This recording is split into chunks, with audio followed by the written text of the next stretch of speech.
do is just give the people a little bit of what they missed in Monday night. Okay. When we talked a lot about fear and anxiety in Mm-hmm. this new normal, living with COVID-19, Yeah. the ones that might have missed it, or just to recap before we go and take a deeper dive into our topic tonight.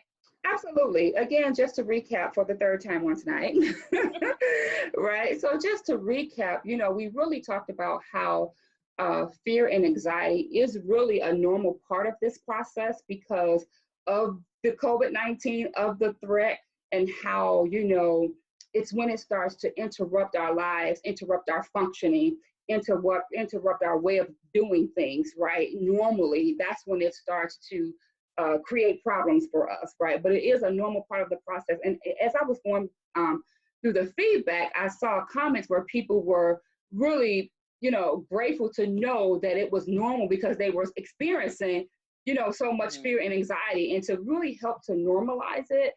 To say, yes, you're going to experience this. Yes, we've never been in this type of situation before. Right. So you're gonna experience some type of anxiety or some type of, okay, well, fear or anxiousness or concern or worry. You're gonna feel that, right? So I think that was a big thing to be able to normalize that. Another point that we talked about on Monday was the aspect of this virus. There's so much of this pandemic that it's just out of our control, right? Yeah. There's so many things that we just cannot control. So the best thing for us to do is to try to get a hold on the things that we can control, right? Get a hold on the things that we can regulate. And a lot of that is our mind, right? The shifting of our mind.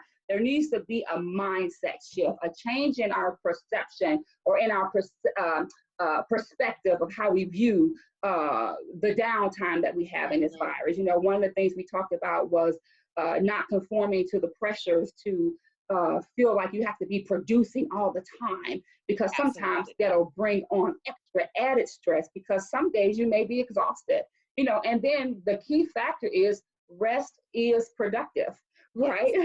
Rest is productive. So you can rest on one hand and be productive on the same hand. We can hold both things. And then finally, I think one of the things, we talked about was, looking at the collateral beauty in this season, in this pandemic, looking at really kind of discerning our seasons. Bishop said it best in his comments, just kind of discerning the seasons for us and thinking about what it is that we should be doing, right? What it is that we should be doing through this time. Because remember, so much of it is out of our control, right? There's so many things that we cannot control. So at least what we can start to think about is, hey, what are some things that I can be getting out of this? Right? If it's rest, is it productivity? Is it the record album? Is it the book? Right? Is it more time with my family? Right? Is it kind of spending more time with friends, or kind of spending more time meditating in the Word of God? I have time to do that. Is it creating that space to kind of spend more time with God? So I think those were some of the big points that we pulled out on Monday. That was so good. I realized that once we had our conversation, how much better I felt, because it was almost like a therapy session, right? Yeah, I was absolutely. able to really understand kind of where I was feeling this fear and anxiety and how to deal with it. So thank you so much for sharing those nuggets with us. You're welcome. As people are coming in, I see Tevin and Aisha has joined us, and Sister Lois Dickens. Hey, Sister Latanya. Hey, Mother Brackett. Hey, Mother. Yeah. Hey, Nell, Deacon Lewis, Sister Linda Wright. We have Betty Baker on. We're excited to have her as our guest on Monday. Baking with Betty. We can't wait. We cannot wait. Sister LaWanda Green. Hey, Francesca. Hey, Frankie. Sister Green. Hello. Dorothy Clark. Mother Clark is on. Mother Clark. How are you, Mother Clark? We miss you, Mother Clark.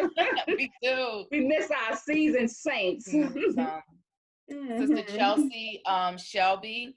Hey, Chelsea girl. Joseph Lampley, Nakia Glover. Thank you guys all for joining us tonight. Young people on here. Welcome, millennials. Welcome. So as the people are still coming on, we really want to start our conversation and go a little bit deeper tonight, talking about the effects of the coronavirus when it comes to dealing with, unfortunately, death, loss and how to mourn. And I Yeah. want to really talk about that. So you already know I did some research Absolutely. before As today. you should have. And so in the research that I've done, and I don't want to get, too heavy, but Mhm. there, and this is all for the state of Illinois.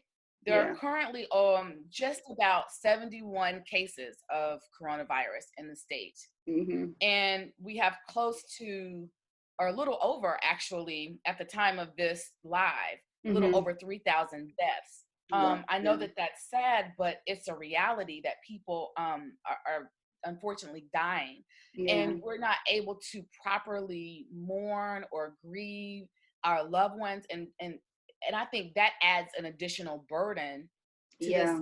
pandemic as well. Yeah. Can Yeah. you just help us go through like grief, the stages like death, grief, Mhm. loss, like just kind of talk through that and the differences? But I think it's important to first kind of think about, you're right, this global pandemic, what we have become to know as coronavirus has really, really just created a new reality for us with regards in grief and loss. And not just, I think what I really want to make sure we touch on tonight is not just the grief or just the loss of losing a loved one, right? We've had graduations, we've had weddings, concerts, travels, school events, proms. So we've had church, right? We've had major events and major things that have been canceled in the wake of this virus. So it kind of put us in a place where we've now find ourselves grieving and losing individually and both collectively, right? So our Yeah. individual losses, maybe the loss of a job, personal finances, and then collectively, right? We are in a global loss, right? The loss of our sense of normalcy in a sense, really. So I really want to make sure we get into kind of breaking this up a little bit because it's just not losing loved ones, although that's a big one.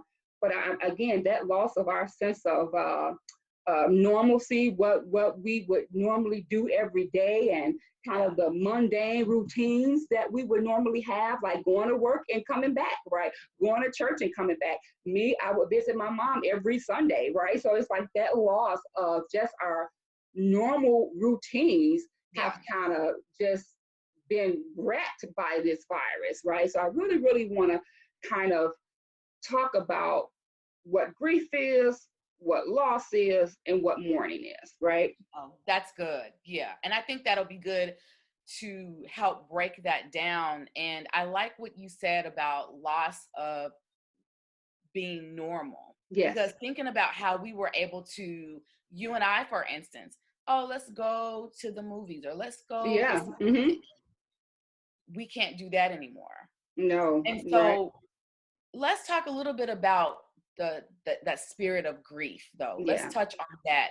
So many people are grieving. What kind of coping or strategy would you suggest, or can people do in the time they grieve? They can't necessarily be with their loved ones. Yeah.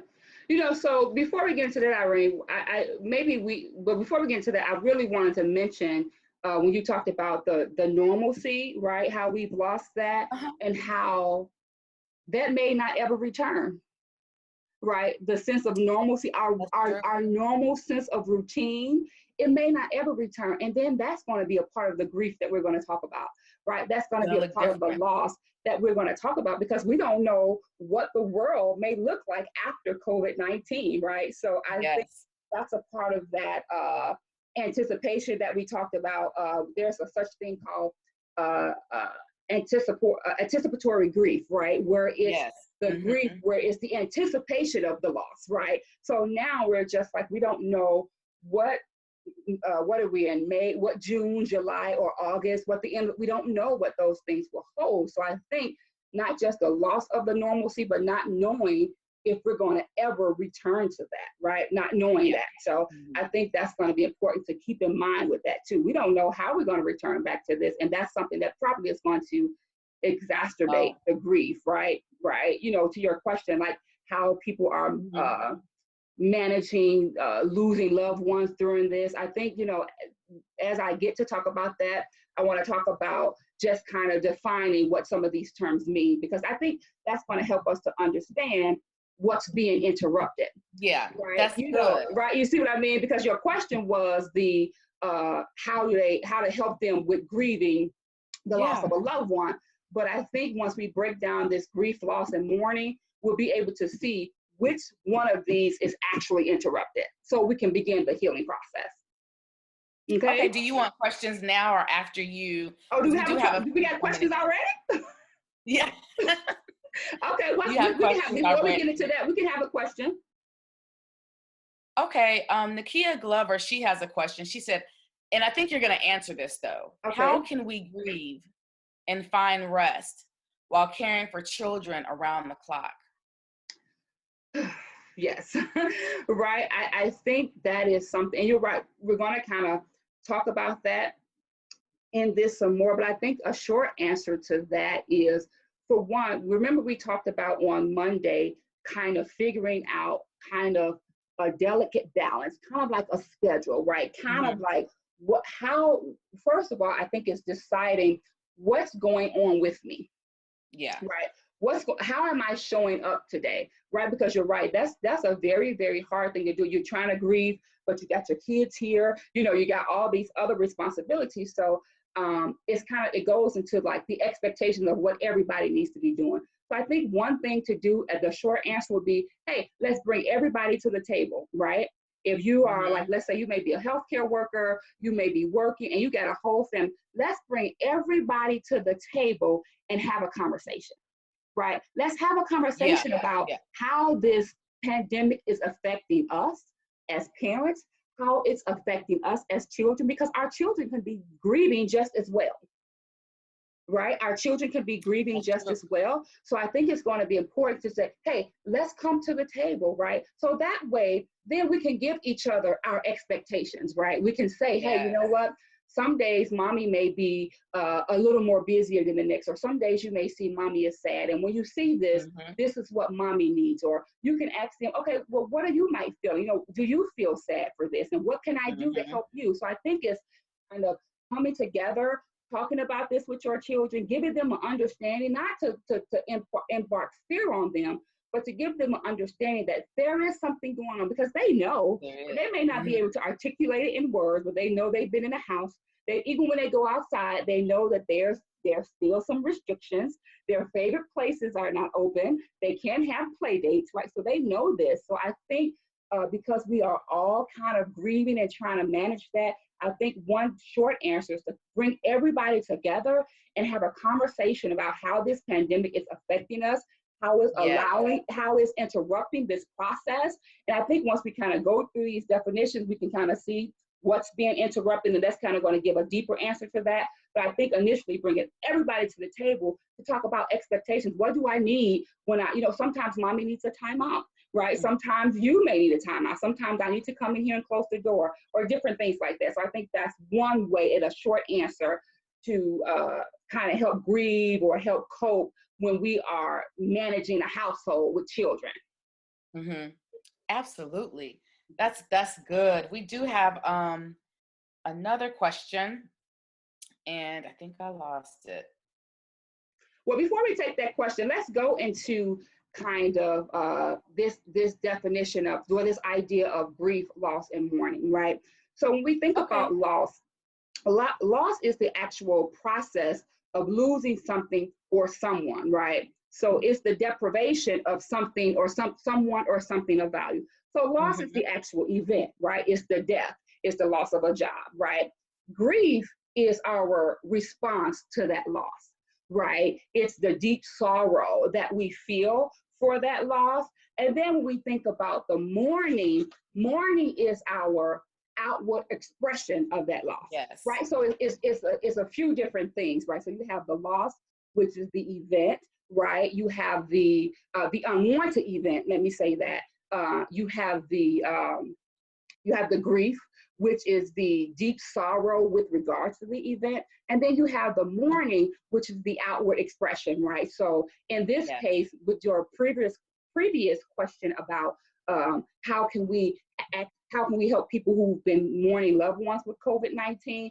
So really in that process, what's been interrupted the most is our mourning, right? Because the mourning is also, when we say the outward expression, the mourning is like the rituals, the ceremonies, right, that we utilize to kind of outwardly express the grief. So for instance, in our culture, the mourning is the funerals, the repast, the celebration, right? The time that we come together to outwardly express, this loss. And that's one of the biggest things that this virus has interrupted, right? It has because think about that. We still have the loss. We still can grieve the loss because that's an internal process, but it's the mourning that has been interrupted, right? Does that make sense? It's a mourning. It's the, especially with, no, especially with the socially distance and only being able to have 10 people. So, those funerals are huge. And like you said, you have the wake, you have the repast, how we celebrate, we come together, we love on each other.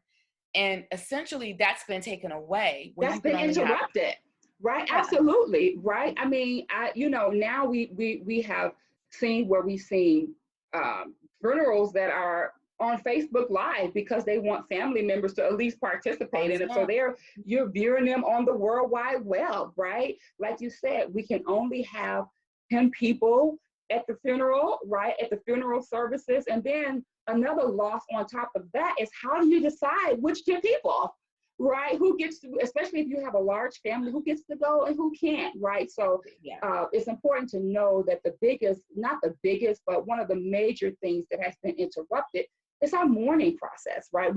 Where's the repast, right?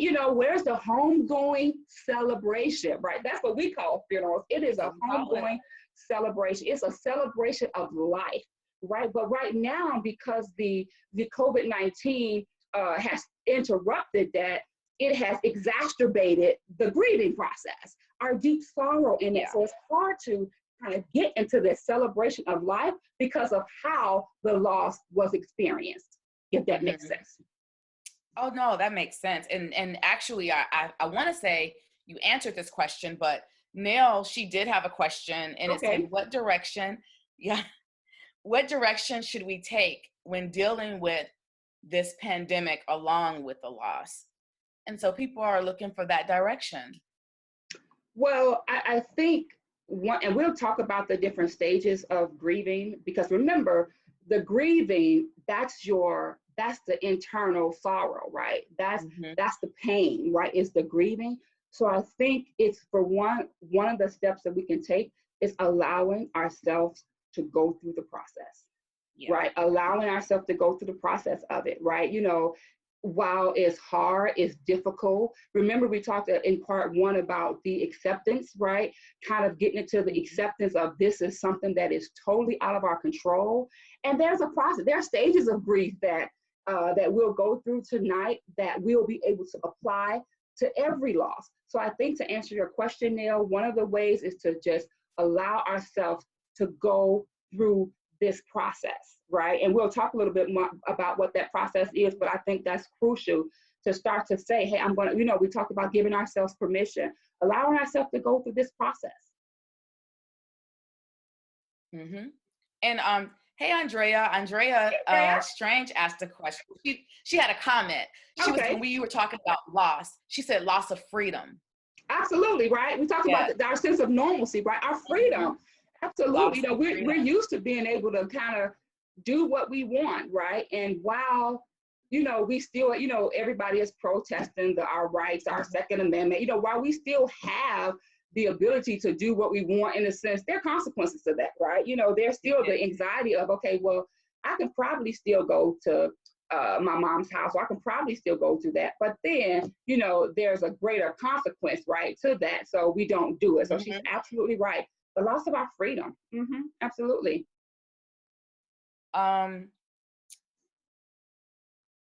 Derek Maynard said, while searching for a new direction, what are some key things to keep in mind? Well, I think one of the big things to keep in mind is to really, really acknowledge that this is something that you have never experienced before. not the grief of it, but the way we are grieving in this COVID-19. That this is, this is not the we're going to use that word a lot, normal, right, tonight, that this is not the normal way that we were just raised to grieve, right? So I think really, really thinking about that being, that acknowledging that this is different, this is new, and it's traumatic in a sense, right? Because this process is not going to happen overnight, but it's traumatic in a sense. So I think the first step is to really start to acknowledge that, hey, this is the way that I have to grieve here. Yeah. I'm not going, I haven't seen it anywhere. I think another thing that's important to realize too is that losses trigger other losses, right? Loss generally triggers other losses. They're what you call grief triggers. So let's say, for instance, our mourning has been interrupted, right, with COVID-19. So COVID-19 itself becomes a major trigger for us, right? So if you lose a loved one with COVID-19, then every time you see the news that someone else has died from that, bam, it's a trigger, right? Every time you read the statistics or you hear the statistics of how the death roll or the death toll is rising, it's a trigger, right? And we have to look out for those as well. So, Dr. Owens, can you begin to take us through those 5 stages of grief? Oh, absolutely. I think so. It's actually so, and the reason that I really, really wanted to go through those stages, that's where it started as 5 stages of grief. They're always researchers, right? People are always researchers. So they've actually kind of extended to stages. So it's actually like 7 stages of grief now. So one of the first, yeah, exactly. Yeah. So, they're always, so it's actually 7 stages of grief. So one of the first stages where it used to be denial, now is the shock or the disbelief, right? There, especially right now, the way that people have been losing loved ones, the way that schools were closed, right? The way that the world just closed, like Andrea said, the way that they just snatched away our freedom. It was almost like a shock or a disbelief, right? Like, okay, wait, is this really happening? I think sometimes I'll sit and I'll look at my husband and I'll say, can you believe that this is the world that we are in? I say it once a day. Absolutely. Like, when you go make an errand for your essentials and you can't even get in the store without a mask. No. Right. So I think the initial stage, first stage is just the shock and belief of it all. We talked about Monday, how fast this virus came, right? How we had just kind of been hearing about it, and then bam, it was right before our very eyes, taking the lives, interrupting almost like coming through like a hurricane, like a tornado. So the initial stage of grief is just the shock and the disbelief. Okay. Number 2 is the denial. Like, and we see a lot of that. Oh, this ain't really no virus, right? This is not really a pandemic, or this is not that, right? Or even when you come to the loved ones, really denying that this is actually really happening. Like, okay, this cannot be what life is for me right now. So the denial of that. Number 3, you look at the bargaining, right? For instance, like for this virus, oh, okay, well, fine. If I stay in the house for 4 weeks, then things are going to be okay. It's the shoulda, couldas, and woulda, right? Or I should, if I do this, or if I could have done this, then if I would have just done this more, then, maybe my loved one would still be here, right? So it's that in that stage 3. And then stage 4 is a stage that they've kind of expanded a bit. It's the guilt, right? Especially in this COVID-19, so more specifically with death, right? I think you're going to see a lot of us experiencing the guilt of not being able to be with our loved ones if they pass away, or not just, you can't even go and get admitted into the hospital and have someone with you. So let's say if one of us, God forbid, is sick and we have to go to the hospital and our family can't come visit, they can't come in, and something happens or they pass away from COVID-19. I think many of us may experience guilt of not being able to be present. Sometimes it's a guilt of not doing more, right? Or what could I have done more? It's the guilt of, oh, well, I wish we were closer, right? Or either, for instance, with school, right? Let's use something not as heavy as grief. Let's look at school, right? The loss of like graduations, right? Or the school year abruptly ended. It may be the guilt of, oh my goodness, is this the grade that I have to get? Or I feel bad because I didn't do as much work, or I feel bad the way that things are ending, right? So it's the guilt to that. And then as we roll into stage 5, we get into the anger, right? We are just upset. And we see that a lot. People are angry. You know, I'm angry that I have lost loved ones and I can't go to a funeral. Yeah. I'm angry that family members of mine have lost loved ones and I can't go to sit with them, right? I can't go to be with them. I can't go to comfort them, to cook for them. I can't do any of that. And I think, you know, we started also getting angry at what we see in the world, angry at the protesters, right? Angry at the people that's protesting the virus, angry at the people that are not staying at home. So it becomes the thing of anger, right? And then we get into number 5, right? That comes into depression, right? It's starting to settle in, the sadness of it, what this loss, the really deep sorrow of the loss. And then number 7, you know, I think when we kind of matriculate to that final stage, it kind of comes into this whole acceptance and finding meaning, right? This whole realization that, okay, my loved one is just no longer with us, or yep, school is over. Yep, I won't have a graduation, right? You know, and it's when we get to that stage that we can potentially start to move forward. And although I gave you these 7 stages pretty quickly, by no means will you be able to matriculate them quickly. It is not a quick process. But as I was replying to the question that Derek had, is really allowing yourself the permission to go through the process. So Aisha Williams, she posted about one of her high school students, one of her high school seniors. You know, not only are they going through the loss of prom, the loss of graduation, just the whole commencement period, you know, they also lost a loved one.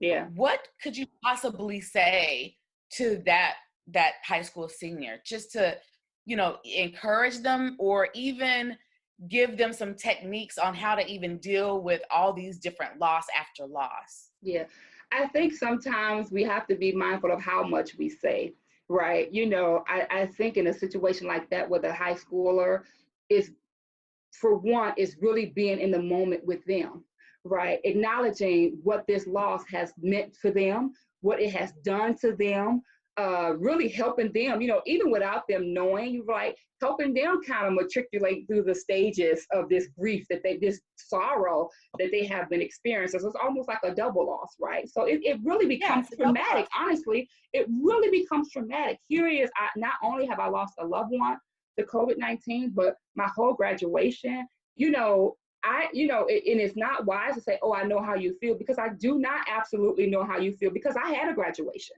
right? You know, we had a ceremony. So I think, you know, really sometimes being amongst them, you say nothing, right? You know, you kind of be with them and allow them to help them give themselves permission to say, hey, this is awful. This is an awful experience for me. Because sometimes we try to say, oh, well, you know, well, yeah, you're not graduating, but at least you're going to get your diploma, right? You know, that doesn't negate the fact that, you know, they've been waiting on graduation for 4 years now, or that they've had their prom dress since sophomore year, right? So I think it's really about really being in the moment with them and letting them, acknowledging that you are there to support them through that loss and letting them lead you through that.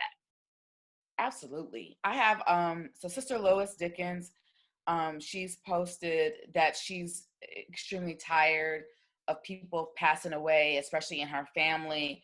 And she's had some loved ones pass away even today. So what could you possibly, you know, say to her? Sister Lois, we do definitely offer you our condolences. Yeah, absolutely. Right.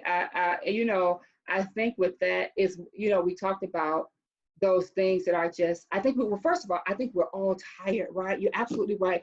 We're just tired, right? Because it's not only are we tired, we're the deep sorrow, the grief that comes with it is because we can't do anything about it. No. We can't do anything about it, right? No. There's no way to do that. So one of the things that I would say to to Sister Lois is to one, allow, again, I'm going to say this a lot because we don't allow ourselves to go through this process, but allow yourself to kind of Mm-hmm. be where you are. If you're tired, it's okay to be tired. I think what we want to keep in mind again is when you reach the point that you need to reach out to someone, right? Yes. And then also stay connected to somebody. Stay connected to somebody. You're right.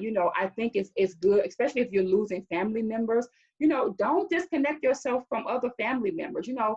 Get with, because usually, remember what we're doing, usually when we mourn, we're at mom's house or we're at whose ever house of the law, we're together. So I Mm-hmm. think a way to kind of help through to that too is stay connected. Make sure you're staying connected with your family members. I know it's going to be hard, and maybe not to stay connected to, we talked about this Friday, maybe not to stay connected to kind of just talk about, but just staying connected because it's a collective loss, right? It's I a think collective loss. Yeah. so much of the mourning, we're not mourning, so much of the grief that we are experiencing is collective, right? I lost a loved one today as well. My sister's, family lost a loved one today as well. So it's just like, it's the collective loss that we are all experiencing. So if you find yourself being tired, Yeah.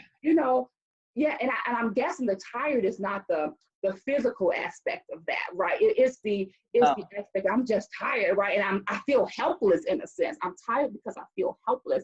For one, I think too, Lois, I know, and I don't want to get into the cliche of praying, but again, right? It's praying, right? It's kind of resting in the bosom of our Lord, in those things that become so far out of our control. When we feel tired, let me lay this at the altar. Let me give, especially when you can't control it and you've called everybody, you've zoomed everybody. Mm-hmm. Sometimes it is resting in the arms of our Lord. Yes. And allowing him to comfort us. So, and then Kimberly Luckett said, yes, just mentally tired. Mm-hmm. I'm Hey, sorry, that's my Kim. BFF, y'all. What you say? Hey, Kim girl. So we have a lot of people really chiming in, Dr. Owens, just talking about they are mentally and emotionally drained. A lot of people are saying that they've lost loved ones. They know. Sister Terry said it's just emotionally draining. It is. Sister Chana said it's just important to stay connected. Yeah. Her friends and family have been very intentional. And I know we're going to start talking about how we begin to heal shortly, but Chana, that's good. But I think, before you go on, China, that's very good. Intentional, right? It has to be deliberate.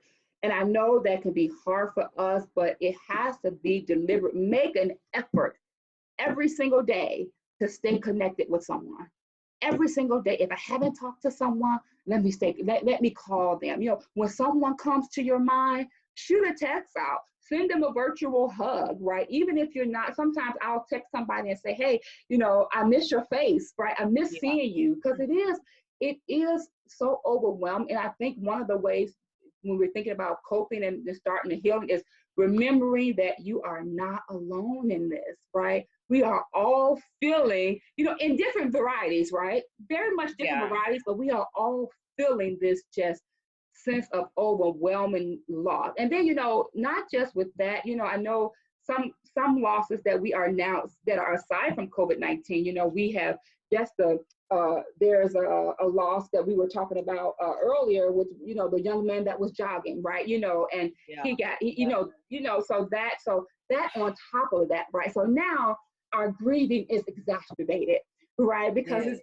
especially for people of color, right? Black folk, our grieving is exacerbated. So not only do we have COVID-19, that what statistics has shown us is that it's more prevalent in Black communities, we have our Blacks still being killed in what we feel like are modern day lynchings, right? So it's like, now that is exacerbated on that. So the best thing to do, one of the best is making sure we are staying connected to one another.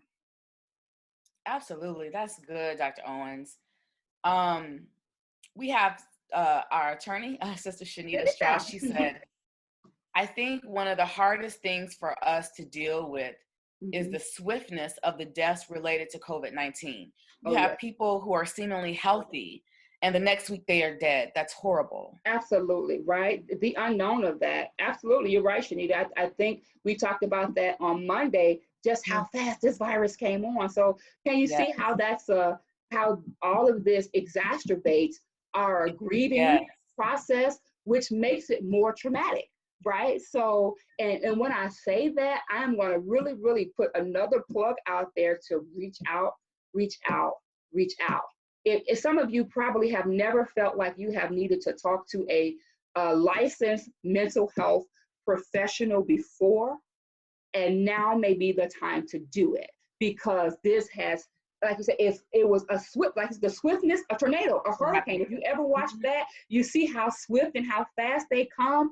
This has been something that has swiftly turned our lives upside down. So even if you've never dealt with intense sadness, or if you never had a yeah, problem matriculating through the grieving process, this may be the time to do it. There are tons of therapists that are virtually now, right? Everybody is online, so you can do it in the comfort of your home or your car.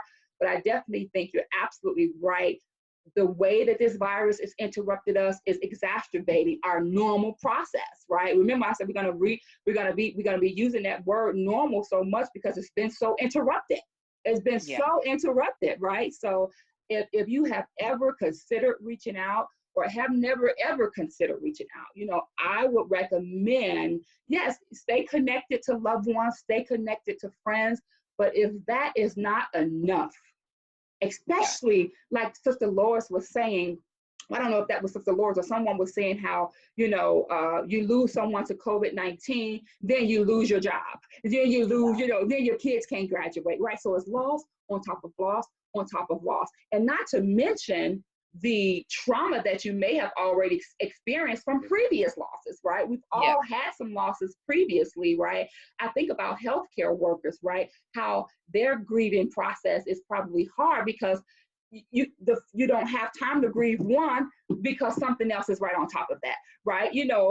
So Yeah. absolutely. So I think, more than ever, it's the time to consider reaching out if you need to. One of my coworkers was telling me today that her brother is a doctor at Loyola, and Mm-hmm. he was telling her one of the hardest things for him is telling the families, like they're Oh, bringing yeah. their loved ones in Yeah. and they're not leaving with them. And he Yeah. told her, he said, I am emotionally, physically exhausted. And he said, Yeah. it never gets easy. Yeah. Telling someone, I'm sorry, like the person that you came in with isn't leaving with you. Especially if they came in healthy. And Mm-hmm. exactly. So I want you started to give us some pointers on, when you start saying, hey, it's okay to see a therapist. Yeah. Mm-hmm. How do we really begin to just heal? How do Yeah. we begin to kind of Mm-hmm. give us some things that we can do to begin to heal internally? Okay. So, we talked about, kind of the acknowledgement of it, right? Acknowledging that, this process is different. This is not, even if it's just Mhm. because, some people, let's say you have a loved one pass away, that's not of COVID-19, right? It's still a loss, but the way that you have to mourn, right, is still going to be affected. So acknowledge, I think starting with the acknowledgement, I'm big on that. I am big on starting everything with the acknowledgement that this is going to look very, very different, right, than any loss you may have experienced, right? It's not going to be an easy process. It may even be traumatic. So I think being able to do that first.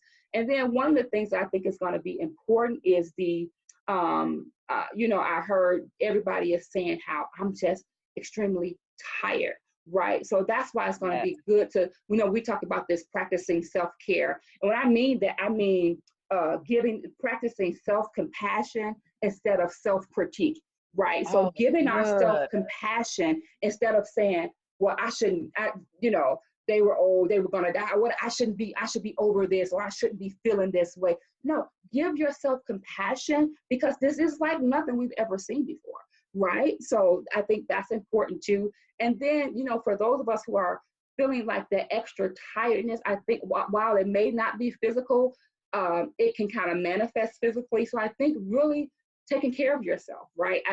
As we kind of thought about this series, one of the major, the living through the COVID-19, we wanted to make sure we had episodes in that were, some baking episodes, some fitness episodes. Absolutely. Doing this is going to be really about taking care of yourself, right?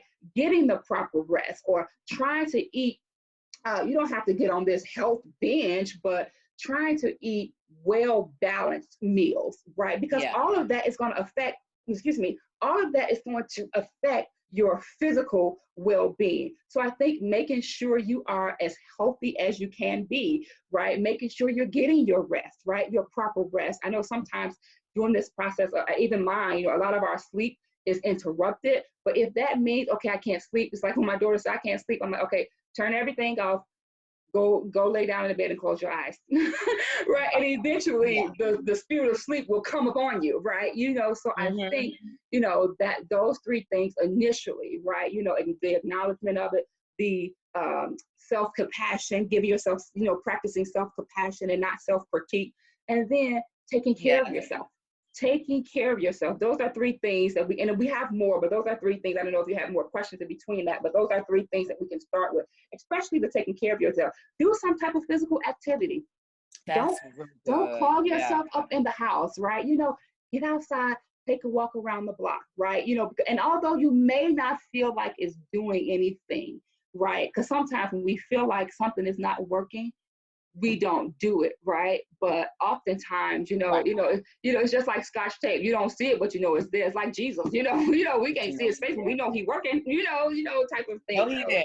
Yeah, we know he working. So it's one of those things. You may not see that it's working, but it is working, right? It is starting a part of that process, right? And then don't put too much pressure on yourself to maintain this normalcy, because as we talked about, normal ain't normal no more.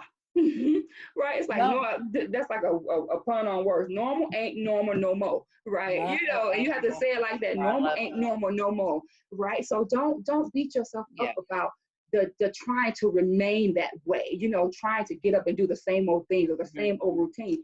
Brace yourself. And that's why it's going to be important for that self-compassion and not self-critique. Oh, I didn't get up today at 6 o'clock to make breakfast. That's critique. But giving yourself compassion. Man, I'm so glad I took that. I stepped in today. My body really needed that. Yes. Right? So that you see the kind of the difference. And again, going back to that mindset shift, right? Kind of how we're viewing things, how we're looking at things. That's going to be very, very important. Yeah. Well, people are the audience, they love it. If you have more tips, they're definitely they love the self-care. They're saying that this word is really blessing them. Amen. We have a lot of people that need what you're saying, because we're all going through so much. It's collective, right? Yes. Marquita said go bike riding. Oh, Marquita said go bike riding, walking, skating, take a nap. Absolutely. Frankie repeated what you said, normal ain't normal no more. Yeah. We do have another question, Doc. Sure. Nakia Glover asks, how do you deal with family and friends who expect you to be at optimum capacity? We talked a little bit about that, kind of on Monday, this pressure to perform, right? And I think, and this is also hard, right? And this is what I often tell my clients, like, we have to draw the boundaries, we have to draw the line, and it's not a line in the sand, right? It's the line in the concrete, right? So we have to draw the line. So we have to, and again, this is about that self-care, because you do have family members that expect you to keep doing what you're supposed to be doing. But remember, just at the earlier part of this conversation, when we talked about expectations, the only way to get clear expectations of one another is to effectively communicate. So I think one of the ways to do that, again, is to bring people to the table. Hey, you know what? These, and some people have these underlining, these unspoken expectations. So I think, because they do have these expectations, I think it's okay to say, hey, I can't do that. Hey, I'm unable to do that. And so, and be okay with your response and not being responsible for theirs. right? Because you can't be responsible for their response because they may not give you the response that suggests that they're okay. But I Yeah. think coming to the table and communicating what it is that you are capable of doing right now, right? And being okay with Hmm. that and standing by that. That's good. We're going to take one more question before we Sure. begin to wrap up. We're almost at our time, but Yeah, because this I is just some want to good, talk good a little bit information. about what we can do for others during this time. So go ahead, last Absolutely. question. Okay, so we'll take this last question. This is actually from James Turner. Hi, He James. said, what is the best way to find someone to talk to? Well, so and what we end up doing is putting a list of resources kind of in the nation's page. The Rainbow Nation page. We'll put some That's resources in perfect. there. Hmm. One of the resources I've been really pubbing, besides, myself, I've been really pubbing. I don't know if you guys are familiar with Taraji P. Henson, but she has a foundation. It's the Boris L. Henson Foundation. So if you Google, before we can get it on the page there, if you can Google the Taraji P. Henson Foundation.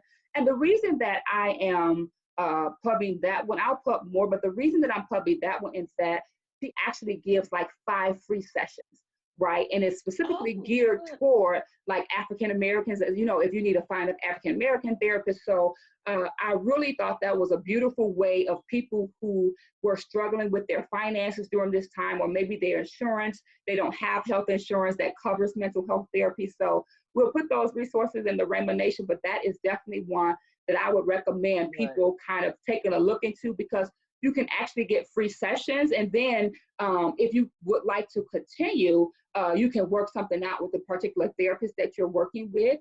Okay. Another online platform is like BetterHelp.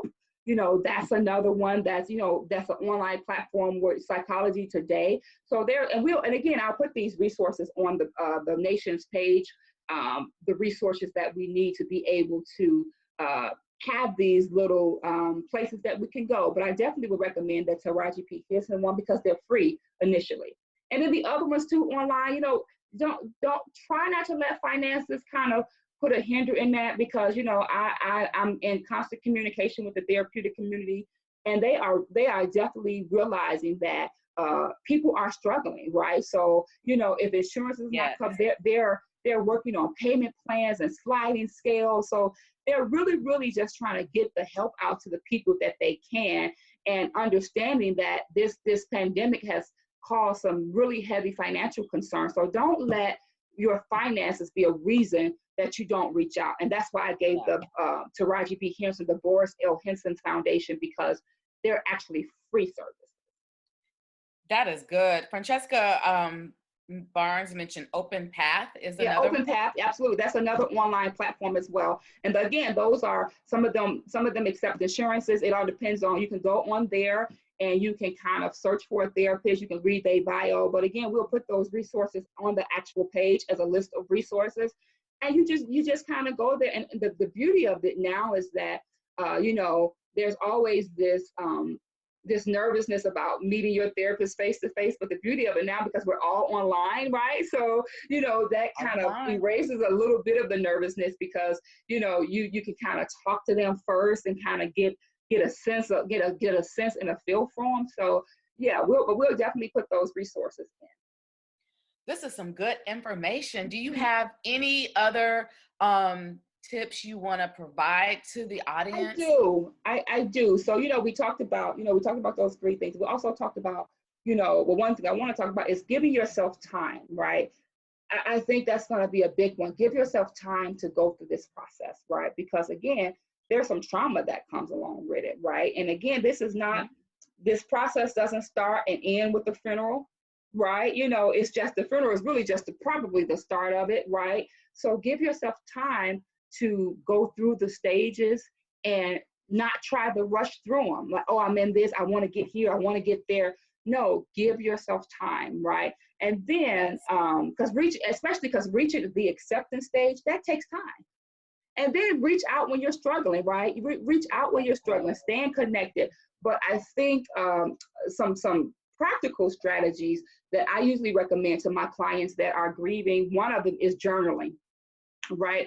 That has been something that has been very, very beneficial to them. I'll tell them, get something small. Don't get a big, go. I know we probably got tons of journals. I got 50 million of them because I love pretty journals. But it's like dig, right? It's like dig through, find a nice portable size one that you can carry with you. And every single time start your journal. Start to journal your thoughts. We grieve differently. We mourn differently. And don't be ashamed of how you have to mourn. I had someone tell me, and they were talking about how when they were mourning that they would have conversations with their loved one. I was like, journal them. Put those conversations down, right? So I think that's going to be a really good practical tip to do is to start writing down, your feelings.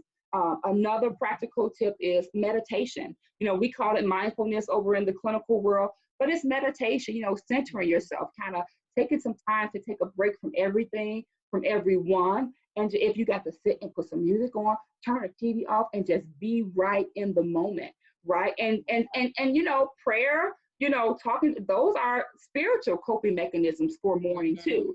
So, right, if you're religious, then if you're spiritual, right, if one of your coping mechanisms is prayer, increase that. If it's not, if you can't pray, find one of those, you can go online to get confessionals, or if it's to say the Our Father prayer, right? Or if it's just a weak wail and moan, right? If I can't say a word, I will raise my hand, I think that's going to be important too for those of us that kind of look to him, for our release. That is definitely a good coping mechanism. And sometimes we don't know what to say. It's just a matter of putting on some worship music and being in the weep. It's okay to be in a weep, right? It's okay if only thing I can do tonight was to cry. I couldn't say Our Father, or that's the only thing I can say. Or I can just say, Lord, have mercy, right? If that's a coping strategy for you, increase it. Some people feel, well, I don't have nothing to say to the Lord.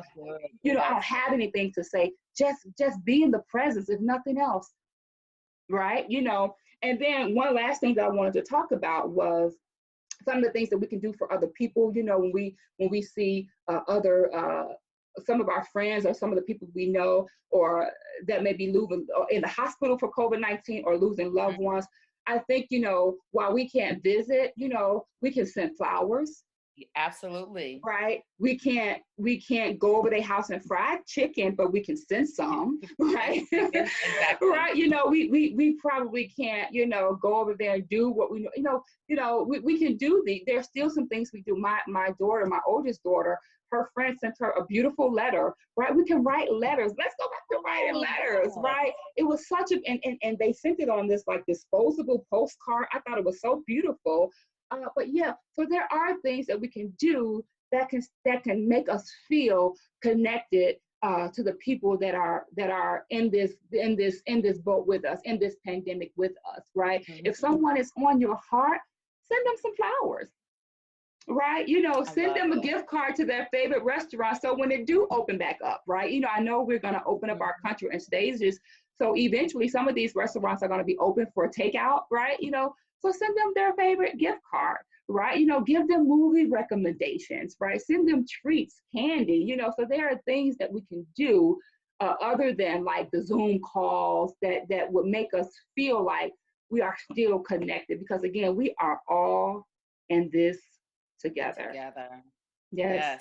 I love those tips. And I see the audience, they love them as well. A lot of people are saying that they cry, they listen to gospel music, they journal. But guess what? It might not be gospel music. You might have to go over there to Club Quarantine on Instagram every night. This is the beauty of it, right? You have, and it's a variety of music, right? It's just music. You have so many people on, DJs and singers that are kind of like offering their talents. I was on a Zoom, Instagram, and it was like what said the entertainer, and they were doing like this comedy type of thing. So it's like, break it up a little bit, right? Hey, so that anger feeling, that frustration, sometimes that's with God, right? Sometimes that's because I don't understand why you're doing this to Lord. So sometimes, it's hard to pick up a Bible. So you might want to kind of watch a comedy show or watch something that's going to make you laugh. So if it's hard to get to those things that you would normally do, entertain yourself with so many of the gifts that, our entertainers are giving us. I Mhm. mean, the fun, I think John P. Key and Hezekiah Walker did like a battle, right? And They that was did. fun. That was Yep. a nice mix up because you heard music that we hadn't heard since we were kids, right? Oh So, my goodness. yeah, so shake it up a little bit, right? Try to do something different. Because remember, normal ain't normal no more. It's not. And Right? even So what we would try to do just won't work for us. So we have no. to give ourselves the permission to try something different. They're saying watching different television shows that are funny. So exactly what you're saying, comedy, um, house music is therapy. Andrea said that. Oh, did So Andrea a say lot of that? things, Andrea. Yeah, so I think you just really touched on so many different things that people everybody is different. So for some people it Yes. could be journaling, for some people it could be music. So you touched on a lot of things. And so I Yeah. really think that that's some good information. And Mm-hmm. I wanted to say, when you were talking about the different Instagram lives, I was Yes. watching today and Babyface said he's gonna go live for Mother's Day. And Oh, I that's was gonna like, be so oh, I beautiful. know. But it made me think about when Teddy Riley and Babyface did the live, and the initial one was a fail. Oh, How was it a hilarious fail? it was, but how, we all came together over the internet with the different memes and the jokes, Yeah. and they Mm-hmm. even, it was just like we needed that laugh. It's global. We're connected. This is a way. Again, remember we talked about the Collateral Beauty, and that's another movie, by the way. Collateral Beauty is a great Yes. movie on grief. That is Will Smith, but it's a great movie on grief that I would recommend while you guys are watching it. But we talked about that, the collateral beauty of this, right? What are some of the beautiful things that because it's collective, right? We're connected to people across the world that we've never connected before. Steph Curry, him and his wife does a live with a different gospel artist. Jonathan McReynolds does one. So we're Mm-hmm. doing things, or we're getting entertainment, or getting this home concerts, right? That we've never done before. So there is a beauty in this, and isn't that just like God? Isn't that just like God? I'm just so happy we're able to end this on such a positive note, Absolutely. kind of laughing with the audience, thinking about Yeah. comedy and music and different coping mechanisms. Thank you so much for just the knowledge that you bring, and the Yeah. heart that you have to share your knowledge. And you've given us an amazing week on really just our overall mental health, how to deal with Yeah. fear, Mm-hmm. anxiety, loss, grief. And we really appreciate you Mm-hmm. for what you've done to help everybody this week. So Amen. thank